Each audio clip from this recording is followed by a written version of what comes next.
The question is, why have the Chinese chosen this particular time to move?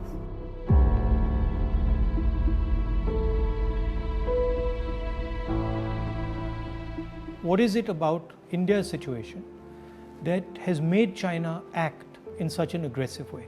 What is it about this moment in time that has allowed the Chinese to have the confidence that they can move against a country like India?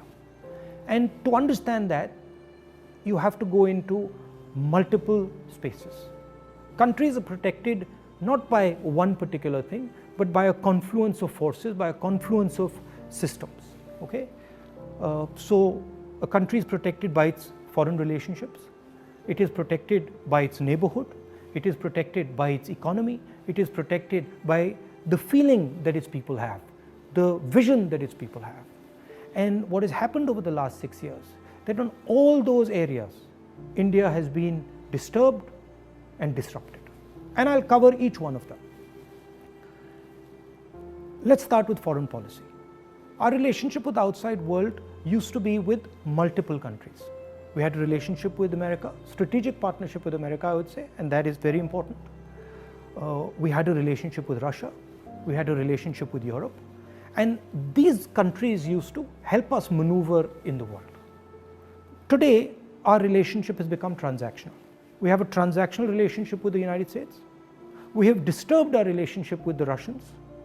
We have a transactional relationship with Europe. Now let's come to our neighborhood. Earlier, Nepal was a friend, Bhutan was a friend, Sri Lanka was a friend. Our neighborhood, other than Pakistan, was working with India and saw itself as being partnered with India. Today, Nepal is angry with us. If you go to Nepal and you speak to the Nepali people, they are furious with what has happened. Sri Lankans have given a port to the Chinese. Maldives is disturbed. Bhutan is disturbed. So we have disrupted our foreign partners, we've disrupted our neighborhood. Now let's come to the economy. Our pride, something that India used to go to the rest of the world and talk about, boast about.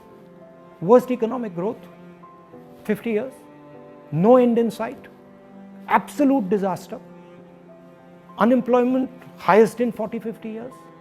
So our strengths have suddenly become our weaknesses.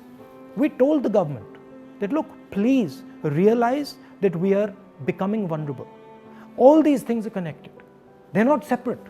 When you look at a nation, you have to look at all these factors and you have to act, taking into account all these factors.